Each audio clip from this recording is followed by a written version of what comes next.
Good morning. fictitious forces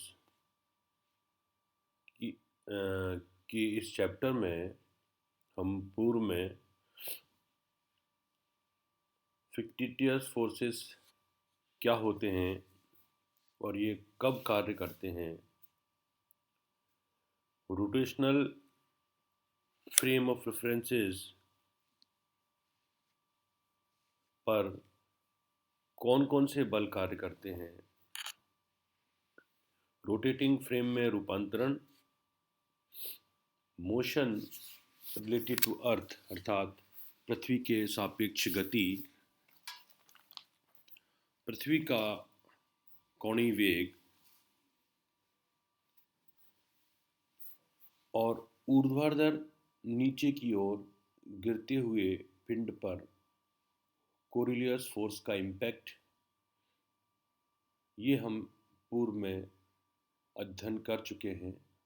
आज pseudo and fictitious force के इस अंतिम भाग में हम पृथ्वी के ऊपर उदग्र अर्थात ऊर्ध्वाधर ऊपर की ओर फेंके गए पिंड पर कोरिलियस बल के प्रभाव को समझेंगे। सामान्य तौर पर जब हम किसी भी पिंड को या किसी भी पत्थर को अगर ऊपर की ओर ऊर्ध्वाधर ऊपर की ओर अगर फेंकते हैं तो वह पिंड प्रारंभ में जब हम उसको ऊपर की ओर फेंकते हैं तो आकाश में अंतिम ऊंचाई तक जाकर पुनः पृथ्वी की ओर गति करता है। तो इस गति के अंदर दो गतियां शामिल हैं। एक तो ऊर्ध्वाधर ऊपर की ओर उसको फेंका जाना और ऊपर ऊपर जाकर अंतिम ऊंचाई तक पहुंचकर उसका वापस पुनः पृथ्वी के ऊपर वापस आना। तो इससे पहले का जो हमारा टॉपिक था, पृथ्वी पर नीचे की ओर गिरते हुए पिंड पर कोरिलियस बल का प्रभाव, तो उसकी जो सेकंड मोशन में पिछला वाला टॉपिक हमारा काम आएगा। और यहाँ जब फेंकने से लेकर मैक्सिमम हाइट तक पहुँचने की जो मोशन है उसके प्रभाव को हम यहाँ पर समझते हैं। तो आज का टॉपिक है effect of Coriolis force on a bodies thrown vertically upward on earth. पृथ्वी पर उदग्र फेंके गए पिंड पर कोरिलियस बल का प्रभाव। माना m द्रव्यमान का एक पिंड z प्राइम अक्ष के अनुदेश ऊर्ध्वाधर ऊपर की ओर प्रारंभिक वेग u से फेंका जाता है। इस स्थिति में t सेकंड पश्चात पिंड का वेग इस प्रकार से दिया जाता है v prime equals to k prime multiplied by u minus ji t, जहाँ यहाँ u इसका प्रारंभिक वेग है, g पृथ्वी का गुरुत्वाकर्षण त्वरण है और t वो समय है जिस समय पर उसके वेग को ज्ञात किया जाना है। माना जिस स्थान से हम पिंड को ऊर्ध्वाधर ऊपर की ओर फेंकते हैं वह उस स्थान का अक्षांश लैम्डा है एवं निर्देश तंत्र का कोणीय वेग, क्योंकि पृथ्वी पर फेंक रहे हैं और पृथ्वी एक निर्देश तंत्र है, उसका कोणीय वेग ओमेगा है। उस स्थिति में पृथ्वी का कोणीय वेग omega equals to j prime omega cos lambda plus के प्राइम ओमेगा साइन लेमडा, समीकरण नंबर 2। अतः पृथ्वी के घूर्णन के कारण पिंड पर कोरिलियस बल f C equals to minus twice of m multiplied by omega cross v prime. समीकरण नंबर 3 में यदि ओमेगा और वी का मान प्रतिस्थापित कर दें तो ये हमें इस प्रकार इसका रूप इस प्रकार रहेगा F C equals to minus twice M multiplied by bracket J omega cos lambda plus के prime omega sine lambda multiplied by K prime omega minus ji T. यदि इसका क्रॉस मल्टीप्लिकेशन को सॉल्व करें, ये हमारा, यदि पिंड जेड प्राइम अक्ष के अनुदिश एच ऊंचाई तक जाता है तो वह अंतिम हाइट प्राप्त, सबसे पहले वह अंतिम हाइट प्राप्त करेगा जहां उसका वेग शून्य हो जाएगा और वो पुनः नीचे की ओर गति करेगा। ये हमारे पिंड की फ्लाइट की एक ज्योमेट्री है। इस प्रकार से देखिए, और वापस वो पृथ्वी पर लौटेगा। अभी प्रारंभ में जब वो अंतिम हाइट प्राप्त करता है, वह हाइट उसके प्रारंभिक प्रोजेक्ट करने वाली पोजीशन से अगर x0 विस्थापित होती है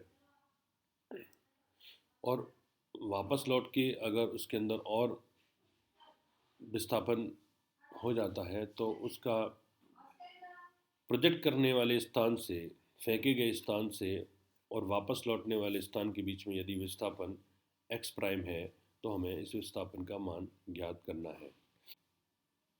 तो समीकरण नंबर 3 को सॉल्व करने पर F C equals to minus twice M I prime omega U minus ji T cos lambda,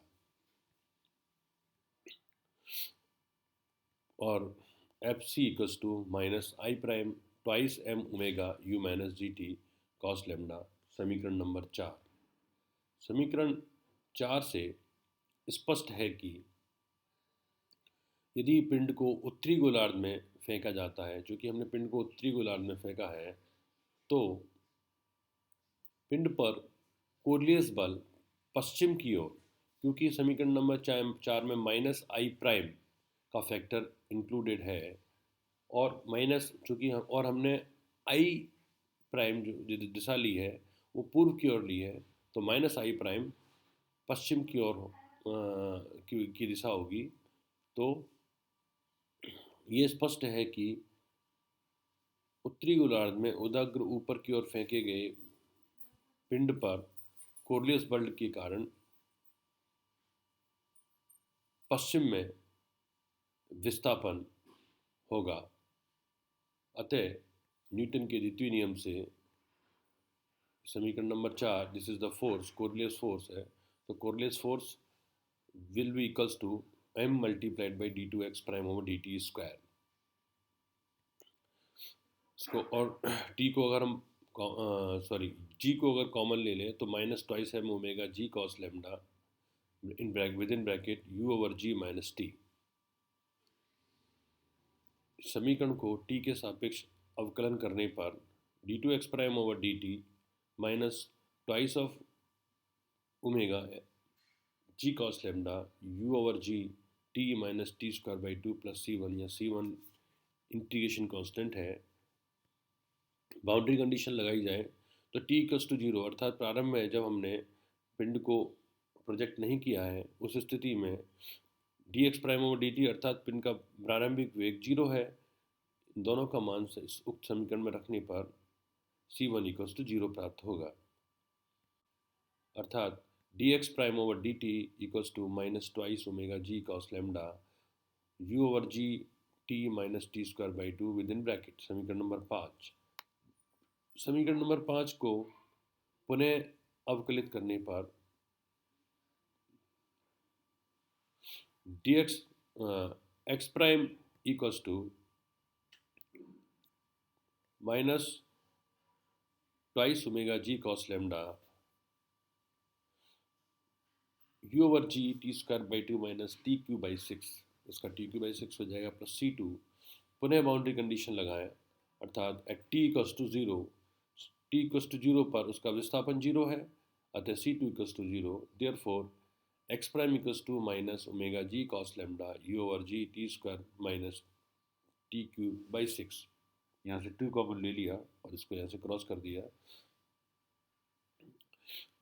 ये वो विस्थापन है जो पिंड अधिकतम ऊंचाई तक पहुंचने में अपने पूर्व स्थिति से विस्थापित होता है, अतः यह विस्थापन उत्तरी गोलार्ध में पश्चिम की ओर होगा। समीकरण नंबर 4 के द्वारा, और ये यहाँ जो x0 जो है ये वो विस्थापन है। अब पिंड चूंकि अपनी अंतिम ऊंचाई प्राप्त कर चुका है तो पिंड पुनः ऊपर से नीचे की ओर गति करेगा। यदि पिंड अधिकतम ऊंचाई तक t समय में पहुंचता है तो v prime equals to u minus ji t से v प्राइम अंतिम ऊंचाई पर अंतिम वेग 0, that is 0 equals to u minus ji t, therefore t equals to u over g। समीकरण 6 में t का मान रखने पर x prime equals to minus omega ji cos lambda with in bracket u over g, एक t का मान u square by g square minus u q over 3gq। यहाँ हमने t का मान प्रतिस्थापित कर दिया। इसको अगर हम सॉल्व करते हैं तो हमें ये मिलता है x prime equals to minus 2 over 3 omega ji cos lambda u by g whole cube, equation number 8। यदि पिंड h अधिकतम ऊंचाई तक जाता है, यदि पिंड अंतिम ऊंचाई मैक्सिमम हाइट उसकी h है, therefore v square equals to u square minus twice ji h से v इसका अंतिम वेग जो 0 है, u प्रारंभिक वेग u square minus twice ji h, therefore u equals to square root of twice of g h. u की value समीकरण नंबर 7 में अगर सब्स्टिट्यूट कर दें, u का मान समीकरण 7 में रखने पर x prime equals to minus 2 over 3 omega ji cos lambda 2h over G की पावर रेज टू 3/2। यह विस्थापन पश्चिम दिशा में उच्चिष्ट बिंदु पर होगा। मतलब पिंड अगर नीचे से फेंकने पर अंतिम ऊंचाई पर पहुंचता है, वह स्थान उसके प्रारंभिक बिंदु से उस स्थान का विस्थापन, उस स्थान का उसके प्रारंभिक बिंदु से विस्थापन समीकरण नंबर 8 के द्वारा दिया जा सकता है। एवं पश्चिम की ओर वेग ज्ञात करने के लिए समीकरण नंबर 5 से, जो कि ये है डी एक्स प्राइम और D T equals to minus twice omega ji cos lambda with in bracket U over G multiplied by T minus T square by 2। इसमें अगर t equals to U by G और u equals to square root of twice ji H की value substitute कर दें, therefore D x prime और D T equals to minus twice omega ji cos lambda and this one we will get dx prime over dt equals to minus twice omega g cos lambda within bracket 1/2 of u square by g square, and finally we will get dx prime over dt equals to minus omega g cos lambda twice h over g। समीकरण number 9। उदग्र ऊपर की ओर फेंके गए पिंड को पुनः धरातल पर पहुंचने के लिए ऊर्ध्वाधर नीचे की ओर गति करनी होगी। इस गति के लिए प्रारंभ में अर्थात t बराबर 0 पर उस पिंड का विस्थापन जो कि पश्चिम में है वह x0 prime equals to minus 2 over 3 omega ji cos lambda twice h over ji raise to 3/2, ये समीकरण नंबर 8 से। और पश्चिम की ओर वेग समीकरण नंबर 9 से। अतः ऊर्ध्वाधर नीचे की ओर कोरिलियस फोर्स के कारण गति समीकरण d2x प्राइम और dt square equals to twice omega ji cos lambda multiplied by t. इसको t के सापेक्ष अवकलन करने पर dx प्राइम और dt equals to 2 omega ji cos lambda t square by 2 plus 3। यहाँ अगर हम बाउंड्री कंडीशन लगाएं, that is at t equals to 0 पर dx प्राइम ओवर dt, ये हमारा समीकरण नंबर 9 से ये वैल्यू सब्स्टिट्यूट कर दें t equals to 0 पर this one, therefore C3 equals to minus omega g cos lambda 2h over g। अतः dx प्राइम और dt equals to twice omega g cos lambda t square by 2 plus minus omega g cos lambda twice h over g। Again solve it। we will get dx prime over dt equals to twice omega g cos lambda within bracket t square by 2 minus twice h over twice g. t के सापेक्ष पुनः अवकलन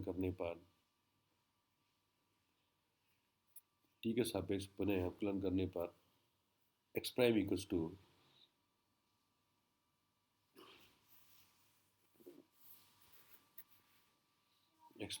to twice omega g cos lambda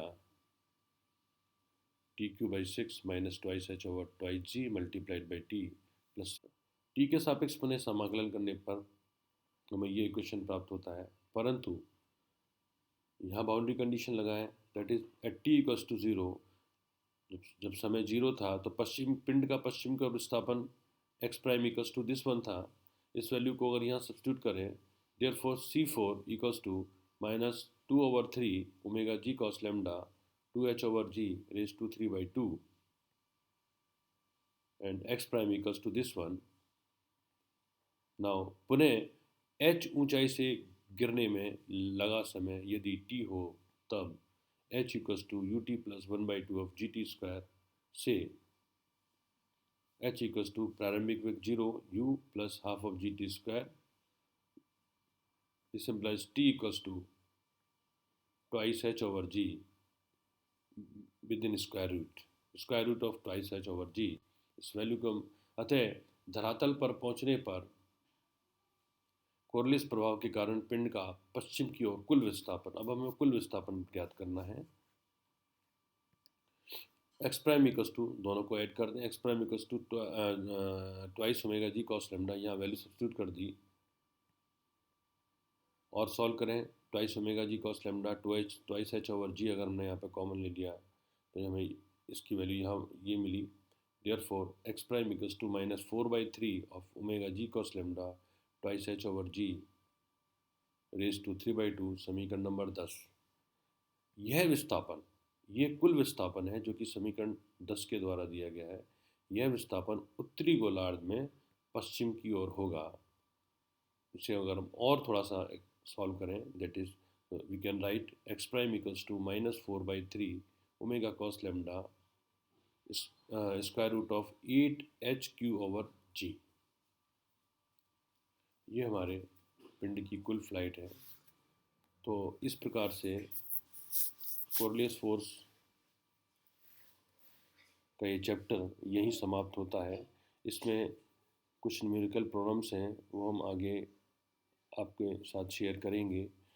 इसमें एक important topic जो कि फोको pendulum रहता है, जो कि इस बार विश्वविद्यालय ने उसको अपने सिलेबस से ओमिट कर दिया है, केवल इसी एकेडमिक सेशन के लिए किया है. तो यहाँ इस कोरलियस फोर्स के चैप्टर में जितने भी इम्पोर्टेंट टॉपिक थे वो हमने डिस्कस कर लिए हैं.